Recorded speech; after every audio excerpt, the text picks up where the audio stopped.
Wilson, and he is back in the ATL where he starred for the Falcons and the Atlanta Braves. Primetime, Deion Sanders. Yeah. I am feeling good. How y'all feeling back there? That's right.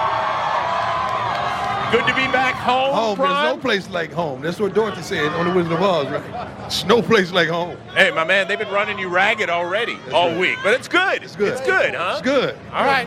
Got a lot of great guests coming up over the next 3 nights here on Super Bowl Prime. We can't wait to get it going. We got one standing by in Cam Jordan of the New Orleans Saints. But let's start talking a little bit about Super Bowl 53 and the NFC champs. They were back to work on Wednesday out at the Falcons practice facility in Flowery Branch. More of a walkthrough than anything else, and a lot of attention on 24-year-old Jared Goff.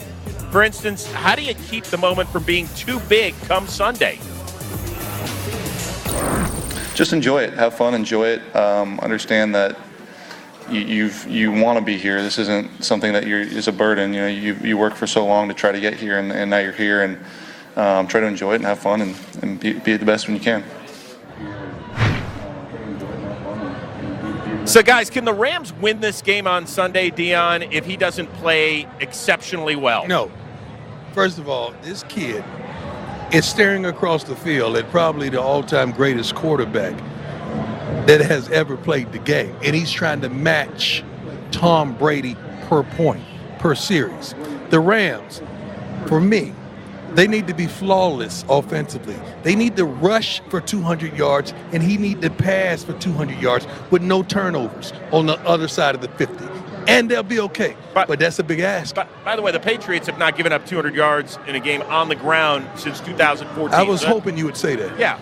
But, okay, it's just something that needs to happen. Yeah, I mean, I agree. Well, to some extent, I don't think he has to be exceptional. And you look at his postseason stats, he's only averaging a little less than 250 yards a game, and he hasn't played great, but they've ran the heck out of the football. And to Prime's point, they do have to rush the ball for almost 200 yards. I think they need to get 3 touchdowns out of the rushing game. Either 2 from Todd Gurley, 1 from C.J. Anderson. They need to get 3 rushing touchdowns. And Jared Goff do need to have 2 touchdown passes through the air, I believe, to win the game. But we agree that he did outplay a future Hall of Famer in Drew Brees on the road, right? It's a different game. Super Bowl. They call it Super for a reason. But they were down 13-0 on the road. They call it Super for a reason. This is no normal game. And Tom Brady is on the other side. He's heard of the mystique. He's watched the mystique. Now you get to be on the same field that the GOAT is on, and you going at him. Oh, this is going to be interesting, especially for a young kid. Let's remember years ago when Tom Brady and his team played the Seattle Seahawks, and the Seahawks had their great defense. Tom Brady went up and down the field on the Seahawks, and I was shocked how he was moving the ball. But it is Tom Brady. He's going to move the ball. He's going to score points. Rumor has it he's played in a few of these games. I don't know. Let's get to the Commissioner's State of the Union address. He faced 30 questions on Wednesday in front of a throng of media, 7 of which were about this play, the big no call in the NFC title game where Nickel Roby-Coleman got there a little bit early. Here's the Commissioner on where we've been and where we are going. We understand the frustration of the fans. I've talked to Coach Payton, the team, the players. We understand the frustration that they feel right now, and we certainly want to address that. Whenever an officiating is part of any kind of discussion post-game, it's never a good outcome for us. But we also know our officials are human. We also know that they're officiating a game that moves very quickly and have to make snap decisions under difficult circumstances. And they're not going to get it right every time. We will look again at instant replay. There have been a variety of proposals over the last, frankly, 15, 20 years of should replay be expanded. It does not cover judgment calls. The other complication is that it was a no call. And our coaches and clubs have been very resistant, and there has not been support to date about having a replay official or somebody in New York throw a flag when there's no flag. Good enough for you, LT? Not really. I mean, it's a lot to tackle there, but he said what we expected him to say, and I don't know what else he's supposed to say in this instance.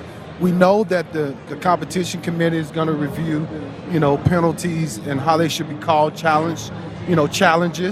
But we don't know what's going to come of it yet. I believe there will be some kind of, penalty challenge. I don't know what judgment challenge. Is that what you want now as a fan of the NFL, as a former player? We cannot let these types of plays go. Let's just get that out there, all right? So whether you have to stop the game and say, that's a judgment call right there, we need to review this play and make sure they got this play right. I'm all for it because that kept one team from being here. You're going to be doing that on a lot of non-calls. That same team had an opportunity to make it up. They had an opportunity to win that thing. I know Cam's going to come up here in a minute and he's going to be upset, but I'm going to tell him you had an opportunity to win that thing. That wasn't the final call of the game. Secondly, we can't take the game off the field and put it in New York.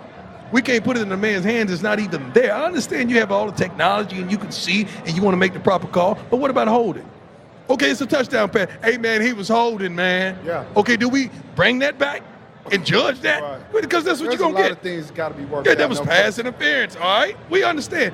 Let these officials be the officials. One thing I don't like, man, it's a mistake. He made a mistake. Let's move on. Let's not go dig up where these guys are located, where they reside, where their family lives, and say they were biased because that's where ridiculous. I don't like that. Because let's go to all the games. If you're going to do that, you're going to go to all the games and say where the officials reside? It don't matter where he reside. If you put him on the field and you feel like he can do the job, allow him to do the job, and he made a mistake. And let's move on. Everybody makes mistakes. Well, let's move on and get the opinion of a guy who was a thick in the sauce right there in the NFC title game because he was wired on that day. Let's finish it strong. Just be us. All we got to do is be us. Taysom Hill puts his head down across the goal line. Hey, they shot right now. Goff takes the snap. He boots, throws, wide open. Caught for the touchdown. It's Tyler Higbee. Damn. Breeze from the gun, takes a snap, throws to the near side. Where's the flag? An unbelievable no call. Go to flag. Wow, not a flag to be found. Hey, the goal we want to go. We got to finish this. You know we got to finish it. Settles into the pocket. Arm is hit. Ball is in the air. Middle of the field. It is intercepted. It's an absolutely devastating ending for the New Orleans Saints. Please welcome Saints Pro Bowler Cam Jordan.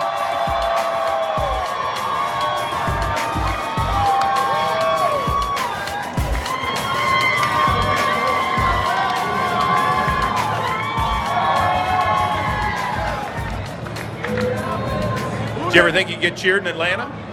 I mean, we got some surprisingly deep, New Orleans Saints fans, but we travel well. Uh-huh. So did you hear the commissioner, what he had to say?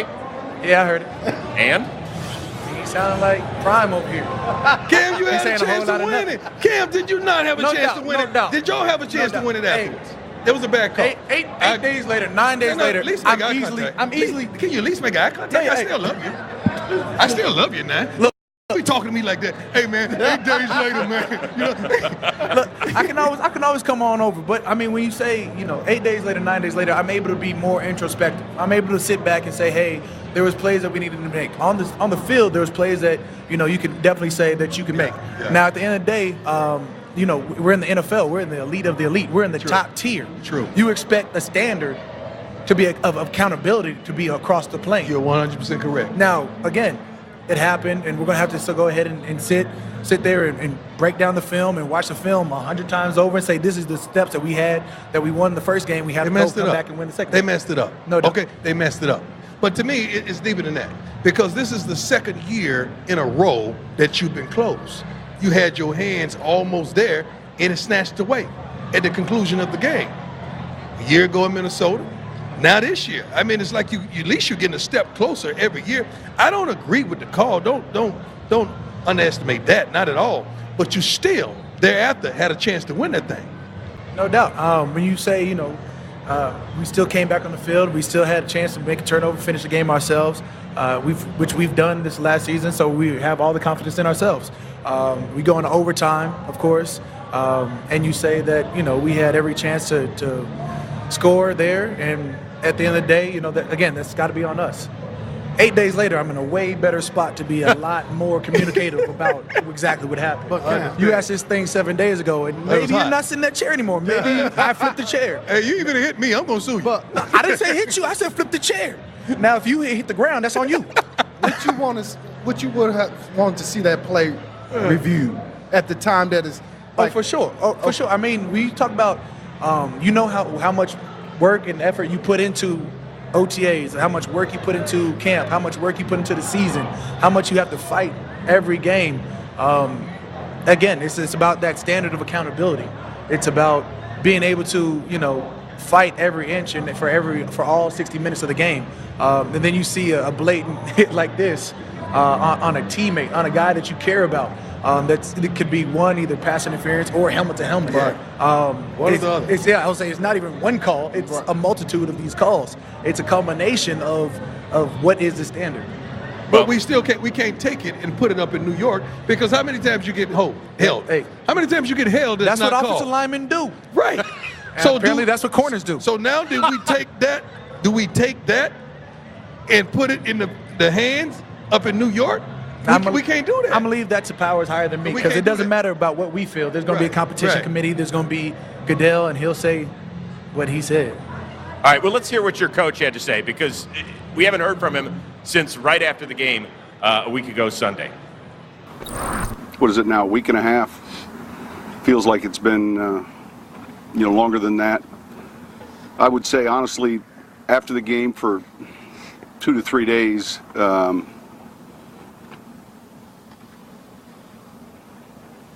much like normal people, I probably didn't come out of my room. I ate Jenny's ice cream and watched Netflix for three straight days. What'd you do for a few days? Look, I had to go to the Pro Bowl and play another game. I had to go hit somebody. So well, hold on, we can talk about that too. Yeah. Speaking of that, we can talk about that too, because I'm mad at Cam, and I hate to keep coming at you like this, man. That Pro Bowl disgusted me so much, just to be a former player. Right. Because we really went at it. Like, we competed. I wanted to see the best on the best, and let's go get it. We protected one another, but we went at it. And what I saw out there this year, man, dog. For sure, there's no excuses on that. I mean, at the end of the day, when you're in a Pro Bowl, you're amongst the elite of the elite.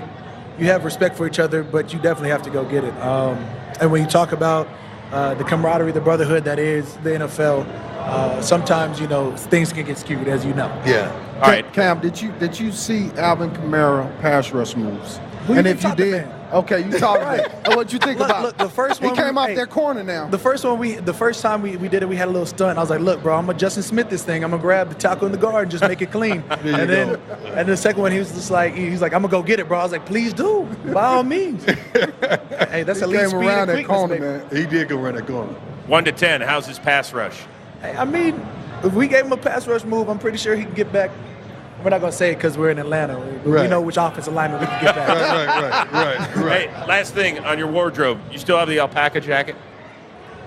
That thing was fresh. Just say yes. Do you still have it? Look, that thing was fresh. One day I'm going to pull that thing out. There you look go. at it. Hey, look. Yeah. You see me with Yeah, it? we was working. We went to work that day. We weren't forced to wear that. No, we chose to wear that. We look good, too, by the way. It's a good look for you. We're not new to this. We're true to this. We look good. As always, have a good off season. Stay safe out there, and don't be a stranger on this network, all right? Much appreciated. I thought it was a for normal Saints sweater Pro until you turned Bowler, around. I like Cam the Louis Jordan. in that thing. I like the Louis in that thing. I thought it was just a regular sweater. You can't be normal. You know who's back this year? Ro Parrish is hooking it up as well. Ro, what's going on, man? You know what? I'm glad to be back. Thank you for having me back. It's good to be in the Is that 2 Chainz over there? We got oh, man, I'm dropping my mic. Is that 2 Chainz over there? Grammy Award winner. Is that 2 Chainz over there? Making his Super Bowl prime debut. Is that He's getting ready to join us live in Atlanta. Chainz over